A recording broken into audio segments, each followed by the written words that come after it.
कुछ आपने अपनी वेबसाइट पे काम किया आप लोगों ने? थोड़ा बहुत?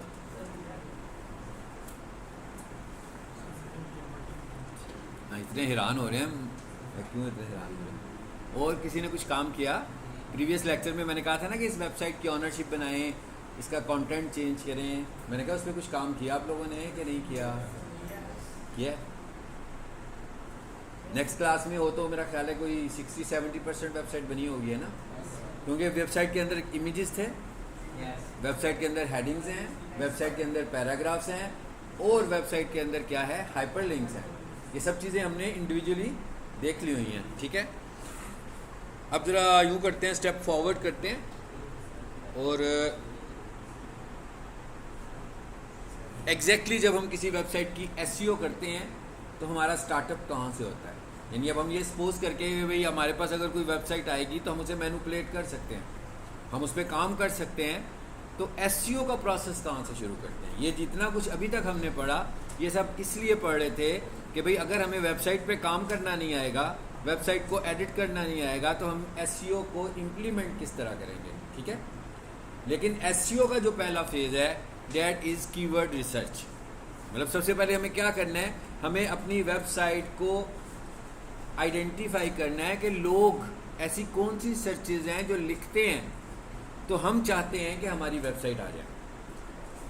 इसको हम लोग टेक्निकली तो क्या कॉल कर रहे हैं, कीवर्ड रिसर्च, कीवर्ड्स। मगर आम लोगों के लिए तो ये कीवर्ड्स नहीं है ना, मतलब उन्होंने तो डिजिटल मार्केटिंग नहीं की हुई है। उन लोगों के लिए ये सर्च फ्रेजेस हो सकते हैं, ये सर्च टर्म्स हो सकती हैं, ये सर्च क्यूरीज हो सकती हैं। यानी लोगों के लिए ये कॉन्सेप्ट है।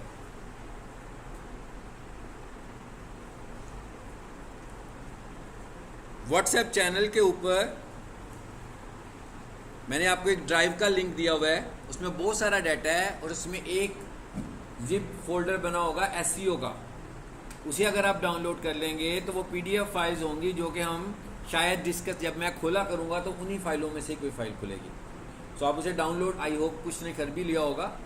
तो जैसे जैसे मैं यहाँ से साइट खोलता जाऊँ, रेफरेंस के लिए घर जाकर आप उसको देख सकते हैं, ठीक है? जैसा कि अभी हम इधर आते हैं जी पीडीएफ में,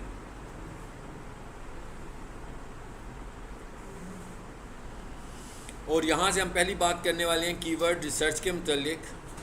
और ये इसका जो कीवर्ड रिसर्च का फाउंडेशन लेक्चर है, इससे पहले खोलते हैं।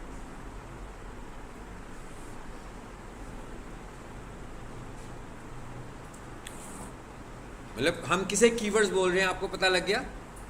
देखें, एक किसी ने अपनी वेबसाइट बनाई है तो वो ये चाहता है कि मैं जो प्रोडक्ट या जो सर्विसेज अपनी वेबसाइट से सेल कर रहा हूँ, जब भी लोग उन्हें सर्च करें तो मेरी वेबसाइट टॉप पर नज़र आ जाए। ऐसे ही है ना? तो ये जो वो सर्च करेगा उसे हम क्या बोल रहे हैं? उसे हम कीवर्ड कह रहे हैं। अब ये कीवर्ड फाइंड करने के लिए, मिसाल के तौर पर अगर मुझे कोई बंदा ऑर्डर प्लेस करता है कि भाई एसईओ करवानी है मुझे अपनी वेबसाइट की, तो हमारा सबसे पहला क्वेश्चन यही होता है कि आपको अपनी वेबसाइट को कितने कीवर्ड्स पर रैंक कराना है। उसकी जो प्राइसिंग होती है वो नंबर ऑफ कीवर्ड से होगी। अगर कोई बोलेगा मुझे 3 कीवर्ड्स चाहिए तो उसका पैकेज होगा अलहदा। अगर कोई बोलेगा मुझे 6 कीवर्ड्स चाहिए, इसका मतलब क्या हुआ, उसका पैकेज ज़रा महंगा होगा। मतलब नंबर ऑफ कीवर्ड्स बढ़ते जाएंगे तो एसईओ का रेट बढ़ता जाएगा, नंबर 1। नंबर 2, हर कीवर्ड का रेट एक जैसा भी नहीं होगा। मतलब ऐसा नहीं है कि कीवर्ड के हिसाब से हमने रेट निकाला कि 1 तो इतने पैसे, 2 तो इतने पैसे। कीवर्ड का रेट बनेगा उसके कंपटीशन के हिसाब से। जैसे हम कोई बिजनेस शुरू करते हैं किसी जगह पर, तो हमारे बिजनेस के रन होने के कितने चांसेस हैं और कितना टाइम लगना है हमारे बिजनेस को चलने में, ये हम अंदाज़ा कैसे लगाते हैं कि जो कारोबार हम शुरू कर रहे हैं उसमें कंपटीशन कितना है। अगर उसमें कम कंपटीशन हो तो हमारे बिजनेस के चलने के इम्कानात काफ़ी ज़्यादा होते हैं, ज़्यादा लोग नहीं हैं उसमें। लेकिन अगर उसमें ज़्यादा कंपटीशन हो तो फिर हमें टाइम लगता है, ऐसी है ना? सेम इसी तरह जब हम वेबसाइट पे ऑनलाइन आ रहे हैं तो हम ये कह रहे हैं कि भाई हम जो कीवर्ड चूज़ करें, यानी अगर कोई बंदा मुझे कहे कि भाई मेरे 3 कीवर्ड्स हैं, तो अगर मैं 3 कीवर्ड का एक एवरेज रेट 50,000 दे रहा हूँ तो इसका मतलब ये नहीं कि मैं सभी को ये दे रहा हूँ। ये वाला रेट मैं कीवर्ड का कंपटीशन देखने के बाद बताऊंगा। ऐसा भी हो सकता है कि किसी के 3 कीवर्ड्स हो मैं उसे 50 का रेट दूं, किसी के 3 कीवर्ड्स हो मैं उसे 20 का रेट दूं, और किसी के 3 कीवर्ड्स हो मैं उसे 80 का रेट दूं। यानी इट डिपेंड्स ऑन कंपटीशन कि कंपटीशन कितना मिलेगा। अब ये सब चीज़ें हमें कैसे पता लगेंगी, इन सब चीज़ों का हमें पता कैसे लगेगा? कीवर्ड रिसर्च करने के बाद, प्रोडक्ट रिसर्च करने के बाद, वेबसाइट रिसर्च करने के बाद। ठीक है, तो इस स्लाइड के फिलहाल मैं ज़रा कुछ आखिर वाले हिस्से पे आ रहा हूँ। ये वाला यहाँ पे क्या लिखा हुआ आ रहा है? Keyword research pre requisites. यानी अब हम क्या कह रहे हैं भाई, एक किसी ने मुझे अपना प्रोजेक्ट दिया कि भाई ये मेरी वेबसाइट है, इसको आपने रैंक करना है। तो मैं रैंक करने के लिए ऐसा नहीं है कि मैं कीवर्ड की बात भी नहीं करूं और उससे डिसाइड कर लूं कि भाई ये कैसे रैंक होने वाला है। मैंने जो भी रैंक, आपको याद होगा जब हम HTML पढ़ रहे थे तो हम बार बार एक बात करते थे कि use primary keyword, use secondary keywords, use primary keyword इन टाइटल। हम कहते थे फिर हेडिंग में इस्तेमाल करो, फिर हम कहते थे पैराग्राफ में इस्तेमाल करके इसे बोल्ड कर लो। तो जब तक हमारे पास कीवर्ड नहीं होगा तो हम वेबसाइट को रैंक कैसे करेंगे? इसका मतलब क्या हुआ कि जैसे ही हमें SEO शुरू करनी है तो हमें सबसे पहले कीवर्ड को आइडेंटिफाई कर लेना है। अब कीवर्ड रिसर्च करने के लिए हमें क्या चाहिए? हाँ, यानी अगर कोई बंदा मुझे कहेगा ना अब ये कीवर्ड, अब हम SEO पढ़ रहे हैं, एज ए SEO 1 यूनिट भी बहुत बड़ा टास्क है और SEO छोटे छोटे टास्क भी बन जाते हैं। जैसा कि SEO के अंदर एक टास्क क्या है? Keyword research. यानी एक टास्क सिर्फ यही है कि आप ये, अगर आप फाइवर पर जाओ, आप किसी भी ऑनलाइन फ्रीलांसिंग प्लेटफॉर्म पर जाओ, तो कीवर्ड रिसर्च की सर्विसेज भी लोग दे रहे होंगे, ऑन साइट SEO की सर्विसेज भी लोग दे रहे होंगे, टेक्निकल SEO की सर्विसेज भी लोग दे रहे होंगे, लिंक बिल्डिंग की भी दे रहे होंगे, एज ए यूनिट पूरे SEO की सर्विसेज भी दे रहे होंगे, और वेबसाइट ऑडिट की सर्विसेज भी दे रहे होंगे। कितनी सारी सर्विसेज मैंने बता दी। वेबसाइट ऑडिट का क्या मतलब होता है? मतलब ये भी सेल्फ एक सर्विस है। और जब हम किसी का काम, अब हम पढ़ रहे हैं, पढ़ने का सीक्वेंस क्या है कि हम ऑडिट आखिर में करेंगे। क्यों आखिर में करेंगे भाई? अभी हमने SEO नहीं पढ़ी है, SEO आएगी तो ऑडिट कर पाएंगे ना। यानी अगर मैं अपनी गाड़ी किसी मैकेनिक के पास लेकर जा रहा हूँ और उसका अभी कोर्स चल रहा है, तो अभी तो उसने पूरा कोर्स नहीं किया हुआ ना, तो वो मेरी गाड़ी का ऑडिट तो नहीं कर सकता। अभी आप किसी वेबसाइट का ऑडिट इसलिए नहीं कर सकते बिल्कुल पहले लेक्चर में कि आपने तो अभी SEO सीखी नहीं है। लेकिन जब आप SEO सीख लोगे तो फिर आप वेबसाइट का ऑडिट कर लोगे ना पहले फेज में। इसका मतलब क्या हुआ कि जब हम लर्न करते हैं तो ऑडिट आखिर में सीखेंगे, जब हम सर्विसेज देंगे तो ऑडिट सबसे पहले करेंगे। भाई एक मैकेनिक के पास मैं अपनी गाड़ी लेकर जाता हूँ, ठीक है, पहले मैं उससे पूछता हूँ भाई इसको ज़रा चेक करो, मुझे बताओ इसमें क्या क्या प्रॉब्लम्स हैं। तो वो बताएगा कि भाई इसका ये वाला काम होना है, ये वाला होना है, ये वाला होना है। एक तो मुझे काम बताएगा, एक मुझे एस्टिमेटेड टाइम बताएगा और मुझे बजट बताएगा। फिर उसकी बेस पर मैं डिसाइड करूँगा कि मुझे इससे क्या काम करवाना है कि नहीं करवाना। It is audit. इसी तरह जब हमने किसी वेबसाइट पे काम करना होता है तो सबसे पहला टास्क क्या होता है उसका? वेबसाइट ऑडिट करना, कि भाई ये बताएं कि भाई ये वाली जो वेबसाइट है ये कहाँ पे खड़ी है, कंटेंट वाइज, SEO वाइज, क्या इसकी SEO हुई है कि नहीं हुई, क्या ये वेबसाइट ऐसी बनी हुई है कि हम इसकी SEO कर भी सकते हैं कि नहीं कर सकते। So it is called website audit. कौन कौन से फैक्टर्स हैं अप्लाई हुए हैं? क्या वेबसाइट की अगर किसी ने SEO पहले की तो क्या उसमें कीवर्ड यूज़ किए कि कीवर्ड के बगैर ही SEO कर दी? भाई कई लोग ऐसे भी हैं, देखें, जो अननोन लोग होंगे उन्हें क्या पता कि कीवर्ड क्या होते हैं। वो तो कोई बंदा कहेगा मेरी वेबसाइट की SEO कर दो, वो कीवर्ड्स को छोड़ के कुछ भी करके कहेगा भाई हो गई SEO आपकी, ठीक है। फिर हम ये देखेंगे कि क्या कीवर्ड्स का प्रॉपर यूज़ हुआ है कि नहीं हुआ हुआ, क्या ऑन साइट SEO हुई है, क्या टेक्निकल SEO हुई है, लिंक बिल्डिंग किस हद तक हुई है। ये सब कुछ जो हम उसको बताएंगे, करेंगे कुछ नहीं। यहाँ पे आप देख रहे हैं ना, इसमें हम डिलीवर कुछ नहीं कर रहे, इसमें हम सिर्फ उसको हाईलाइट कर रहे हैं कि आपकी वेबसाइट का इस वक्त करंट स्टेटस ये है। और अगर आप हमसे सर्विसेज लेंगे तो हम आपको ये काम करने की सर्विसेज देंगे और उसके ये चार्जेस होंगे। बाहर खास तौर पर वेबसाइट ऑडिट, अब देखें जैसे मैंने कहा ना कीवर्ड रिसर्च एक टास्क है, सो वेबसाइट ऑडिट भी एक टास्क है। जैसे आप किसी के पास अपनी गाड़ी ले जाएं और उसे कहें भी मुझे लग रहा है गाड़ी के इंजन में कुछ गड़बड़ है, ठीक है ना, अगर तो वो यूं ऊपर से गाड़ी को देख के बता दे कि इंजन में क्या गड़बड़ है, फिर तो पैसे नहीं लेगा ना। लेकिन अगर वो इंजन खोल ले, पैसे लेगा कि नहीं लेगा? हालांकि वो सिर्फ यही बताएगा कि इसमें कौन कौन सा काम होना है। अभी उसने कोई काम नहीं किया, उसने सिर्फ इंजन खोलने के और इंजन बंद करने के पैसे लेने हैं। इसी तरह जब किसी ने आपकी वेबसाइट का ऑडिट करना है तो सिर्फ ऑडिट करने के भी पैसे मिलेंगे। लेकिन आप बताएंगे, ऐसा भी हो सकता है कि आप क्लाइंट हंटिंग कर रहे हैं, आप फ्रेशर हैं, तो आप ये ऑफर दे सकते हैं लोगों को कि भाई अगर आप हमसे एसईओ करवाते हैं तो हम आपकी वेबसाइट का ऑडिट फ्री करके आपको देंगे। तो ये उसके लिए एक अपॉर्चुनिटी हो जाएगी, उसकी कुछ कॉस्ट भी सेव हो जाएगी।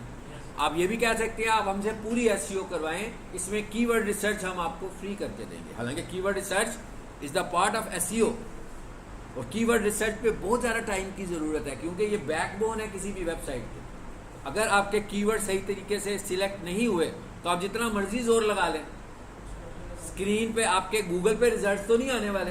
तो जब आप गूगल के रिजल्ट्स में ही नहीं आ रहे तो फिर क्या फ़ायदा हुआ, राइट? चलें जी, अब हम ये कह रहे हैं कि भाई इसका मतलब क्या हुआ। अब हम इस नतीजे पे पहुंचे कि पढ़ते हुए हम सबसे पहले काम कहाँ से शुरू करने वाले हैं? कीवर्ड रिसर्च से शुरू करने वाले हैं। लेकिन जब आप एसईओ अपना कंप्लीट कर लोगे और आप एसईओ को सर्व करना चाहोगे तो फिर आप कहाँ से शुरू किया करोगे? एसईओ ऑडिट से शुरू करोगे और दूसरा स्टेप कीवर्ड रिसर्च होगा और इसके बाद इंप्लीमेंटेशन वाला पार्ट आएगा। अच्छा, अब हम समझते हैं कि कीवर्ड रिसर्च की प्री रिक्विजिट्स क्या हैं या क्या होती हैं या क्या होनी चाहिए। नंबर 1, मुझे सबसे पहले क्या आइडेंटिफाई करना है?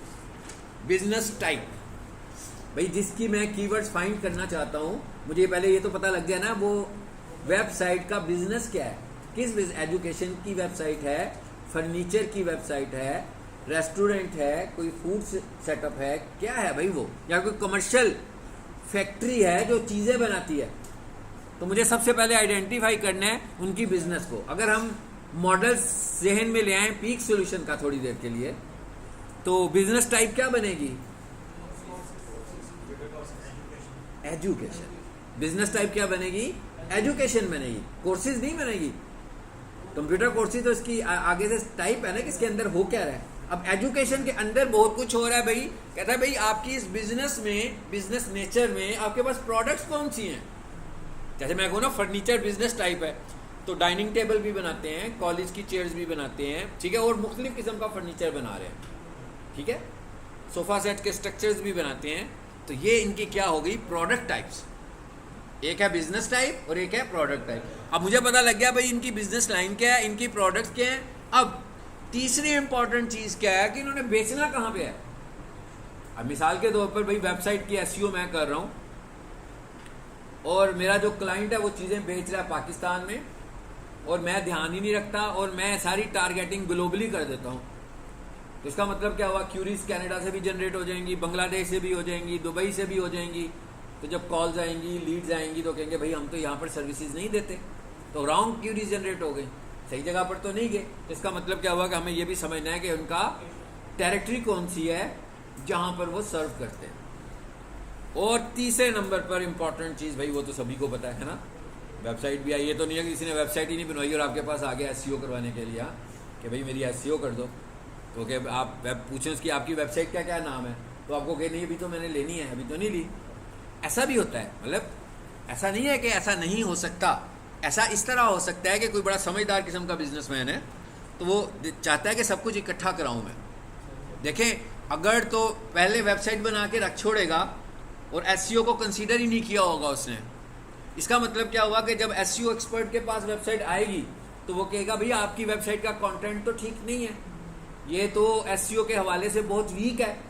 तो अगर वो दोनों को इकट्ठा टच कर ले कि एक डेवलपर भी उसके पास हो और एक एसईओ एक्सपर्ट भी हो, तो दोनों मिलके जब काम कर रहे होंगे तो एक अच्छी चीज़ बन जाएगी और बाद की कॉस्ट बच जाएगी। जो कॉस्ट उसको री इन्वेस्ट करनी पड़ेगी ना कि भाई वेबसाइट का कंटेंट ठीक नहीं था।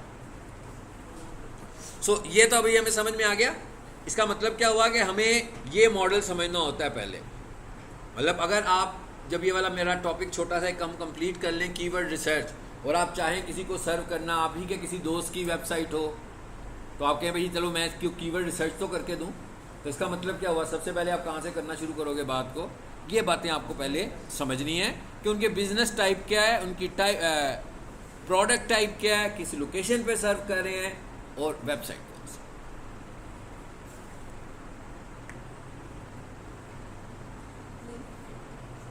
जी जी प्लीज़।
चलिए जी वापस आ जाएं स्क्रीन पे।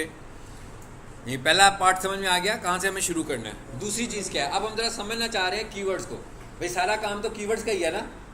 इसका मतलब ये हुआ कि बेसिकली हमने करना क्या है, एक वेबसाइट का कंटेंट में होता क्या है, वर्ड्स, नंबर ऑफ वर्ड्स।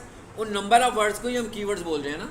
तो इसका मतलब क्या हुआ कि कंटेंट में हमने कीवर्ड को अकोमोडेट करना है। ठीक है, तो सबसे पहले हम जरा समझ लेते हैं कि कीवर्ड्स कितनी तरह के होते हैं। भाई दो तरह के हमारे पास कीवर्ड्स हैं, एक को हम बोलेंगे शॉर्ट कीवर्ड और एक को हम बोलेंगे लॉन्ग कीवर्ड। अगर आपका कीवर्ड मैक्सिमम 3 वर्ड्स पर मुश्तमिल है तो हम इसे बोलेंगे शॉर्ट कीवर्ड। और अगर आपका कीवर्ड 3 वर्ड से बड़ा है, अब है तो वर्ड ही ना भाई, पैराग्राफ की बात नहीं कर रहे, सेंटेंस की बात भी नहीं कर रहे, ठीक है, नंबर ऑफ पैराग्राफ। गूगल पे आकर कोई बंदा पैराग्राफ लिख के सर्च तो नहीं करता, मगर वो सर्च जो करता है उसका रिजल्ट पैराग्राफ्स की शक्ल में आ सकता है, मगर उसकी जो सर्च होती है वो तो नंबर ऑफ वर्ड्स पर ही होती है।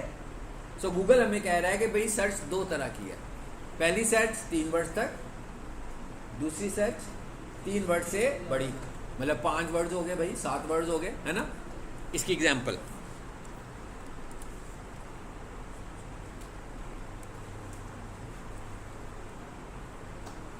मिसाल के तौर पर मैंने लिखा कंप्यूटर कोर्सेज। कोई बंदा गूगल पर आकर टाइप करता है कंप्यूटर कोर्सेज, सो ये किस तरह का कीवर्ड है, ये शॉर्ट कीवर्ड है। ठीक है, अच्छा अब कोई बंदा लिखता है digital marketing courses in Lahore, अब ये लॉन्ग कीवर्ड हो गया। अब थोड़ा सा इसकी नेचर को भी समझते हैं। ठीक है,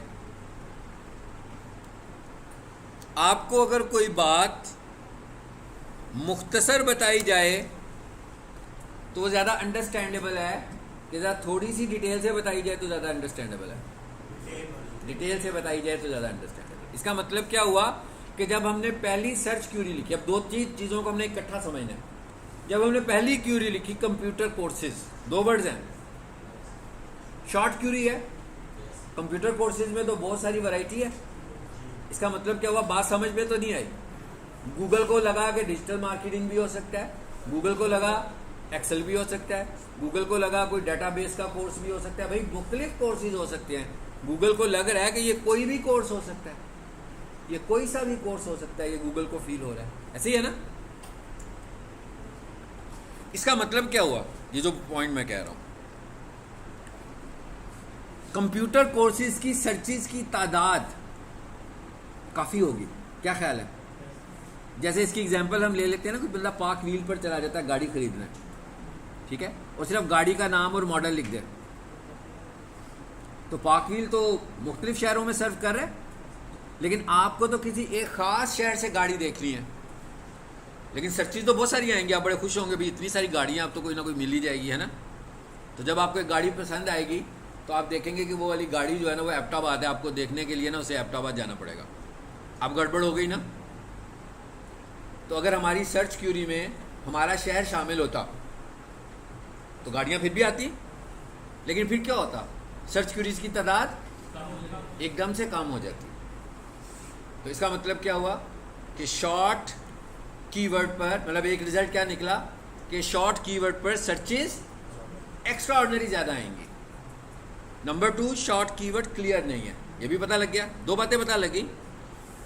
और शॉर्ट कीवर्ड पर जब सर्चेज बहुत ज़्यादा आएंगी और इस पर कन्वर्जन रेट काफ़ी कम हो सकता है, ठीक है। अब आ जाते हैं लॉन्ग कीवर्ड पर। अब वही गाड़ी वाली एग्जांपल ले लेते हैं।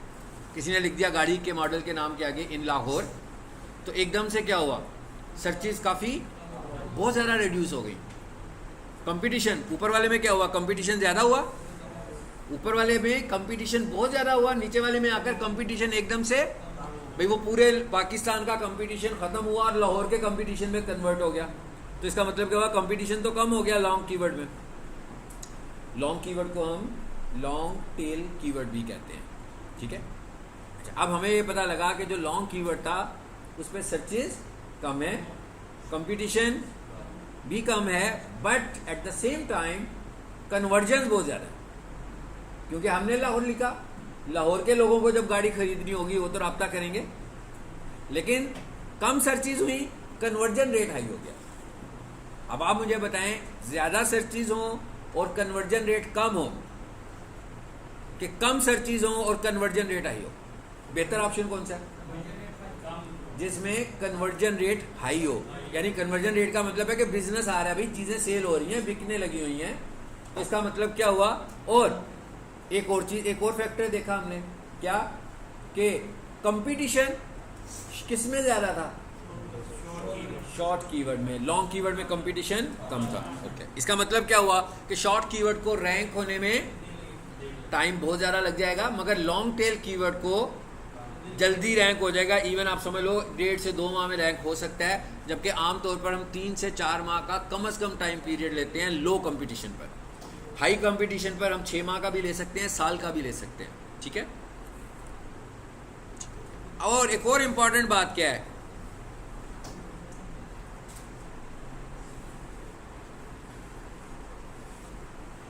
ऐसा भी कभी हो सकता है कि जो हमारा लॉन्ग टेल कीवर्ड हो, लंबा होने की वजह से हमारा शॉर्ट टेल कीवर्ड उसके अंदर आ जाए। इसका मतलब क्या हुआ कि लॉन्ग टेल कीवर्ड तो आपने टारगेट किया ही किया, at the same time short keyword भी आपने बीच में टारगेट कर लिया। सो अब हमें बहुत सारी चीज़ों का पता लगा।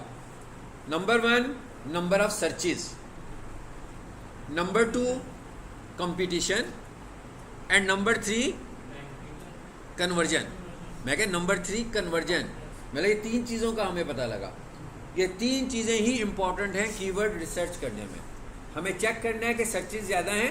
अच्छा, अब हम ज़रा प्रायोरिटाइज कर लेते हैं, यानी कि मैंने 3 बातें की है ना। पहली सर्चेज, दूसरी कंपटीशन, तीसरी कन्वर्जन। अब हमारी प्रेफरेंस क्या है? हमारी प्रेफरेंस है क्या है जी? Higher number of higher number of searches. हमारी प्रेफरेंस क्या है? हायर नंबर ऑफ सर्चेज, भी सर्चेज बहुत ज्यादा हों। उसके बाद कंपटीशन लो और कन्वर्जन हाई हमें चाहिए।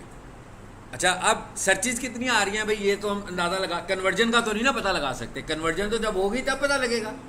लेकिन इसका मतलब क्या हुआ कि जो पहले दो क्राइटेरियाज हैं इनके ऊपर जाकर हमें काम करना है कि हमें ऐसी सर्चेज करनी है जो बहुत ज़्यादा सर्च हो रही हो वर्ड्स, वो हमारे कीवर्ड होने चाहिए और उनमें कंपटीशन लो हो।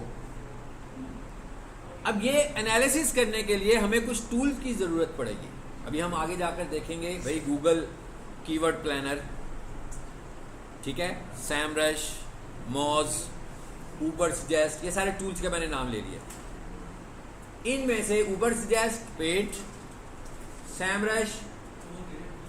सैमरश पेड, मॉज पेड, मगर गूगल कीवर्ड प्लानर पेड नहीं है। और इन सब का फादर टूल भी गूगल कीवर्ड प्लानर ही है, क्योंकि ये वाले सारे टूल्स भी डाटा एक्चुअली गूगल से ही कलेक्ट करने लगे। सो गूगल कीवर्ड प्लानर क्योंकि फ्री है, उसे हम यूज कर लेंगे, ठीक है।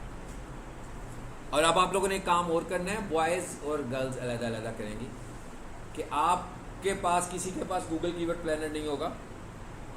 गूगल कीवर्ड प्लानर का एक्सेस हमें कहाँ से मिलता है? गूगल ऐड से मिलता है। सो अगर आपके पास गूगल ऐड का एक्सेस नहीं है तो आप गूगल कीवर्ड प्लानर में भी नहीं जा सकते। और गूगल ऐड का एक्सेस लेने के लिए आपको ज़रूरी है पेमेंट मेथड ऐड करना। गूगल पर पेमेंट मेथड कैसे ऐड कर सकते हैं भाई? कोई सा भी ग्लोबल बैंकिंग चैनल। इसका मतलब क्या हुआ? आपका बैंक अकाउंट, या तो आपका डेबिट कार्ड या आपका क्रेडिट कार्ड, ठीक है। सो ये सब तो आप अरेंज अभी नहीं कर पाएंगे, इसलिए मैं अपने सब स्टूडेंट्स को अपना एक ऐड अकाउंट शेयर करता हूँ। कितने स्टूडेंट्स हैं जिनके पास अभी है, जिन्होंने गूगल ऐड पढ़ा होगा उनके पास हो सकता है, किसी के पास नहीं है, मेरी तरफ से प्रोवाइडेड के नहीं है, ठीक है। अब आपने क्या करना है, मुझे किसी एक बॉय के स्टूडेंट से व्हाट्सएप करना है और उसके अंदर सबके ईमेल टाइप कर देने हैं एक ही मैसेज में, नॉट नंबर ऑफ मैसेजेस। ऐसा ना हो कि 10 स्टूडेंट्स हैं तो 10 मैसेज हों, तो मेरा कोई नया मैसेज आया तो वो फिर डिसअपियर हो जाएगा। मेरी पॉइंट समझ में आया? ताकि मैं आप लोगों को अपने ऐड अकाउंट पर परमिशन दूँ। जो मेरे पास गूगल ऐड अकाउंट है आप उसी को यूज़ करके प्रैक्टिस कर सकें। क्लियर? अगर आप में से कोई स्टूडेंट चाहता है कि नहीं भी मैं तो अपना ही ऐड अकाउंट बनाऊंगा, तो उसको फिर क्या करना पड़ेगा? अपना क्रेडिट कार्ड या डेबिट कार्ड ऐड करना पड़ेगा, उसके अलावा वो उसको यूज़ नहीं कर पाएगा, ठीक। सो आप लोगों ने क्या करना है कि किसी एक स्टूडेंट के व्हाट्सएप से मुझे मैसेज कर देने हैं। ये मेहनत आपको करनी पड़ेगी, मुझे भेजेंगे तो तब मैं आप लोगों को परमिशन दूंगा अपने ऐड अकाउंट के ऊपर। और आपका जो जीमेल अकाउंट है, बस ये ज़हन में रखें कि वो अंडर एज जीमेल अकाउंट नहीं होना चाहिए। अंडर एज का मतलब है कि जैसे भाई आप मैट्रिक के स्टूडेंट हैं तो आपकी एज कम है, सो गूगल कहता है भाई आप तो अभी अडल्ट नहीं हैं, आप तो ये काम नहीं कर सकते, बच्चे हो अभी आप, हाँ, वो नहीं करने देगा।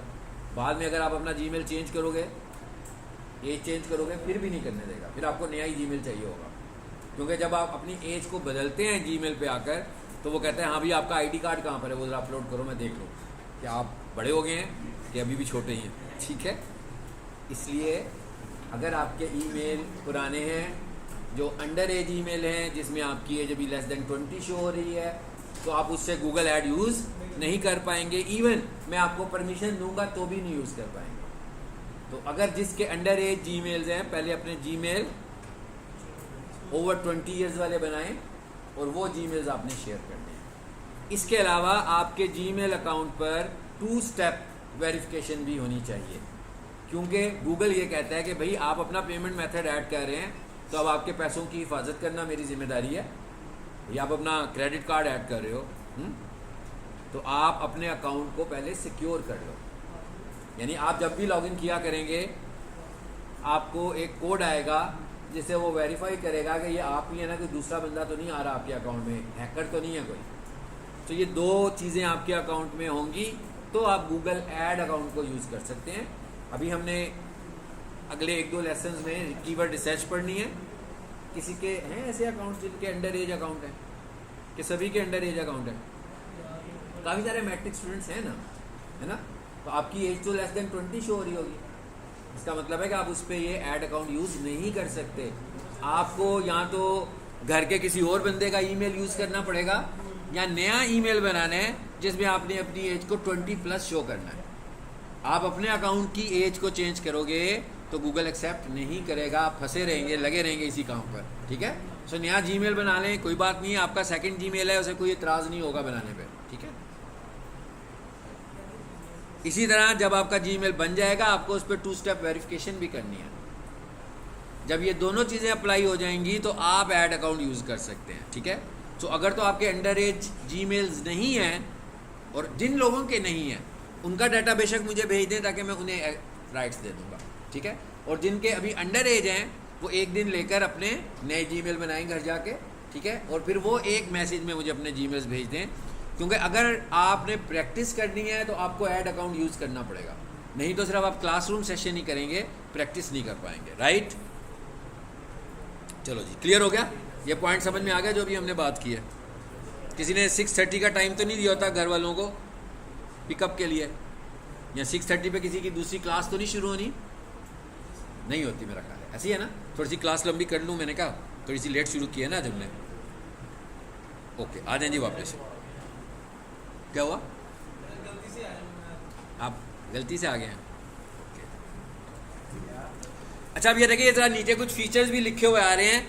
ये इनमें से बहुत सारी चीज़ें हमने डिस्कस की होंगी, लेकिन ज़रा ये देखें क्या लिखा हुआ है। ये लॉन्ग टेल कीवर्ड के नीचे एक वर्ड लिखा हुआ आ रहा है, लो सर्च वॉल्यूम। मेरा ख्याल है आपको समझ में आ गया कि लॉन्ग टेल कीवर्ड का सर्च वॉल्यूम कम होता है, ठीक हो गया? लो कॉम्पिटिटिव रेट, मतलब कंपटीशन भी कम होता है। स्पेसिफिक सर्च इंटेंट, ये भी बड़ी इंपॉर्टेंट चीज़ है। स्पेसिफिक सर्च इंटेंट, भाई अगर आप कोई चीज़ बेच रहे हैं, ठीक है ना, आपकी शॉप तो फर्नीचर की है, रोज़ाना आपको इंक्वायरीज आ रही हैं। एक दिन एक बंदा आ कहता है भाई डाइनिंग टेबल खरीदना है, एक बंदा कहता है कंप्यूटर कोर्स में दाखिला लेना है, एक दिन एक बंदा आकर कहता है भाई मुझे एयर कंडीशनर खरीदना है। गलत हो रहा है ना, आपकी तो फर्नीचर की शॉप है। तो इसका मतलब क्या हुआ कि अगर सर्च इंटेंट क्लियर होगी तो लीड जनरेट होने के चांसेस ज़्यादा होते हैं। तो वो क्या कहता है? कहता है अगर आप लॉन्ग टेल कीवर्ड पे आते हैं तो सर्च करने वाले की इंटेंट बिल्कुल क्लियर होती है, यानी वो आप ही की प्रोडक्ट में इंटरेस्टेड है, उसकी सर्च इंटेंट क्लियर है। मगर शॉर्ट कीवर्ड पे सर्च इंटेंट उतनी ज़्यादा क्लियर नहीं है जितनी लॉन्ग कीवर्ड पे है। समझ में आया सर्च इंटेंट किसे बोलते हैं? ये जो इंटेंट का वर्ड है इसको भी हमने और डिस्कस करना है। फिर क्या लिखा हुआ है? High conversion rate. ये सारी बातें अभी हमने डिस्कस की हैं। फिर क्या लिखा हुआ है? चलो जी, बात खत्म होगी सारी, ठीक हो गया। अच्छा, उसके बाद आगे क्या लिखा हुआ है? ज़रा ये 2 चीज़ें तो हमें पता लग ही गई हैं, है ना? फिर लिखा हुआ है शॉर्ट टर्म फ्रेश कीवर्ड्स। देखें, अभी हम जो बात कर रहे हैं ना, हमारी सारी बात एक लेक्चर में अगले लेक्चर में कीवर्ड के इर्द गिर्द घूमती रहनी है। हमने कीवर्ड को समझना है, क्योंकि जब तक हमें कीवर्ड की समझ नहीं आएगी हम कीवर्ड को इम्प्लीमेंट कैसे करेंगे? हम कीवर्ड को समझना चाह रहे हैं। अच्छा, यहाँ पर एक वर्ड आ गया short term fresh keyword, long term evergreen keyword. हाँ, इसका मतलब क्या हुआ? बाई नेचर कीवर्ड की 2 टाइप्स और हो गई, कीवर्ड थोड़े अरसे के लिए और कीवर्ड ज़्यादा अरसे के लिए। मिसाल के तौर पर एक कीवर्ड क्या है? पीक सुशील का best computer course for matric students, और एक दूसरा कीवर्ड है professional digital marketing course in Lahore. अब आप इनकी नेचर बता सकते हैं दोनों की? जो सेकंड वाला है वो एवरग्रीन है भाई, इसलिए कि वो साल भर स्टूडेंट्स प्रोफेशनल कोर्स करने के लिए आ सकते हैं। मगर जो मैट्रिक का स्टूडेंट है वो सिर्फ उसी वक्त आएगा वो जो 3-4 महीने का उसके पास टाइम होगा, तो हम उसे क्या बोलेंगे? Short term keyword. इसका मतलब क्या हुआ? उसी टर्म में उसकी सर्चेज आया करेंगी, जैसे ही वो टर्म कंज्यूम हो जाएगी, यानी उसका फिर एडमिशन हो गया, फिर वो पढ़ना शुरू हो गया, फिर उसके एग्ज़ाम आ गए, वो उन महीनों में 7-8 महीनों में तो मैट्रिक स्टूडेंट वाले की तो सर्चेज भी कम हो जाएंगी। लेकिन फिर जैसे ही स्टूडेंट्स फ्री होंगे नए वाले, फिर लोग सर्च करना शुरू हो जाएंगे, पेरेंट्स भी, एल्डर्स भी और स्टूडेंट्स भी। तो इसका मतलब क्या हुआ? फिर जब सीज़न होगा एक तरह का तो लोग फिर इसको सर्च करना शुरू कर दें। तो हम कह रहे हैं भाई ये कौन सा कीवर्ड है? Short term keyword. भाई एक बंदा अपनी वेबसाइट से लेदर की जैकेट्स बेचता है जी, लाइफ टाइम क्या है इसका? शॉर्ट टर्म के लाइफ टाइम है, ये भी शॉर्ट टर्म। बात समझ में आ गई? यानी ऐसे कीवर्ड जो कुछ अरसे के लिए होते हैं उन्हें हम क्या बोलते हैं? Short term keyword. अब इसका मतलब ये तो नहीं हुआ कि ऐसे कीवर्ड हमारी वेबसाइट पे होने नहीं चाहिए। होने चाहिए कि नहीं होने चाहिए? वो भी होने चाहिए और लॉन्ग टाइम कीवर्ड्स भी होने चाहिए, ताकि वो जो लाइफ टाइम सर्चेज हों वो भी आती रहे। यही हमने डिसाइड करना है कि हम कहाँ कहाँ शॉर्ट टर्म और कहाँ कहाँ लॉन्ग टर्म कीवर्ड्स को इस्तेमाल कर सकते हैं।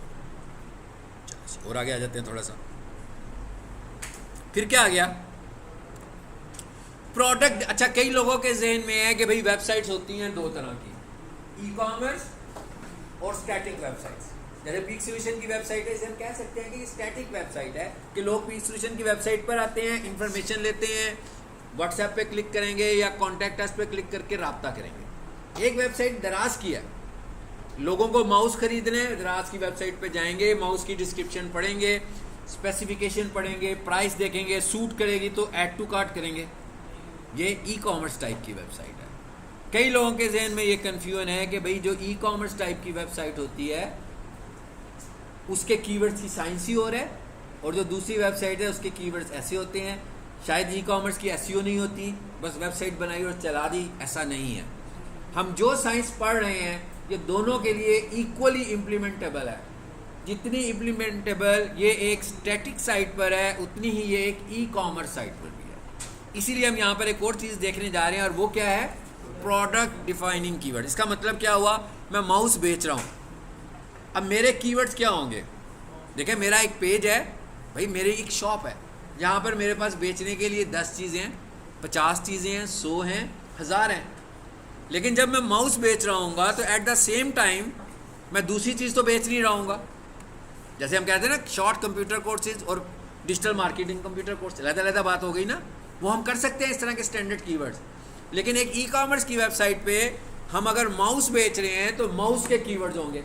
अब मुझे बताएंगे, एक बंदा दराज की शॉप पर जाता है और वहाँ पे जाकर वो ये सर्च तो नहीं करेगा कि what is mouse, who invent mouse या हाउ माउस वर्क्स। हाँ, उसे इस चीज़ में कोई दिलचस्पी नहीं है कि भाई माउस इजाद कब हुआ था, किसने इस्तेमाल किया था, इसका लेफ्ट बटन कैसा काम करता है, राइट बटन कैसा काम करता है। हाँ, अगर कोई आईटी की इंफॉर्मेशनल वेबसाइट होगी जो कि ई कॉमर्स नहीं होगी, उस पर यह सारा डाटा होगा, पता लग जाएगा आपको कि ये माउस किसने इजाद किया था भाई।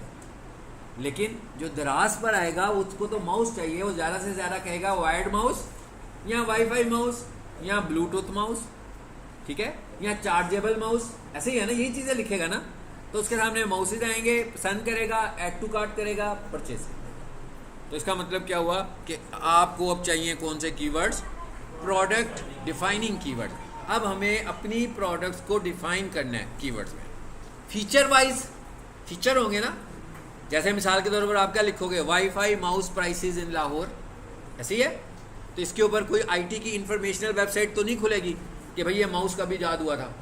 इसके ऊपर कोई सी भी सेल वेबसाइट खुलेगी जहाँ पर माउस सेल होता है। तो इसका मतलब क्या हुआ कि जब हमें किसी ई कॉमर्स वेबसाइट के कीवर्ड्स पे काम करना होगा यही सब कुछ चलेगा, लेकिन अब हमें प्रोडक्ट को डिफाइन करना है। चलिए जी आगे चलते हैं जी। यहाँ पर क्या लिखा हुआ है? जियो टारगेटेड कीवर्ड, लोकेशन। भैया बेच कहाँ पर हैं? मिसाल के तौर पर मैं कहता हूँ मेरा माउस ख़राब हुआ, सो मुझे माउस खरीदना है अभी के अभी। हाँ, मैं जहाँ पर मौजूद हूँ, ऑफिस सेंटर नहीं जाना चाहता, सो मैं मोबाइल पे लिखता हूँ computer accessories shop near me, ऐसे ही है ना। तो क्या होगा? जितनी भी नियर शॉप्स होंगी मुझे नज़र आ जाएंगी। तो इसका मतलब हुआ इस दफ़ा कीवर्ड में क्या शामिल हुआ? नियर मी, ये भी हो सकता है नियर लोअर माल, ये भी हो सकता है इन जोहर टाउन। तो शॉर्ट मेरी सर्च में क्या शामिल हो गया? लोकेशन। इस तरह के कीवर्ड्स को हम क्या बोलेंगे? जियो टारगेटेड कीवर्ड्स। यानी इसका मतलब ये हुआ कि जब आपको ऐसे कीवर्ड्स भी शामिल करने हैं कि लोकेशन वाइज भी आ रहे हों, जैसे हम लाहौर में सर्विसेज दे रहे हैं तो हम उसमें ये वाले कीवर्ड डाल सकते हैं कि भाई हम सर्विसेज कहाँ कहाँ दे रहे हैं, किस किस लोकेशन में, ताकि किसी को समझ में आ जाए कि भाई कोई बंदा हमारी ऑनलाइन वेबसाइट पर आए तो अगर वो जौहर टाउन में बैठा हुआ ऑर्डर प्लेस करता है तो उसको मिल जाएगा घर में, हम डिलीवरी कर देंगे। तो इस तरह के कीवर्ड्स क्या कहलाएंगे? जियो टारगेटेड कीवर्ड्स। आज इतना ही रखते हैं, इसके बाद इंशाल्लाह नेक्स्ट क्लास में करेंगे आगे।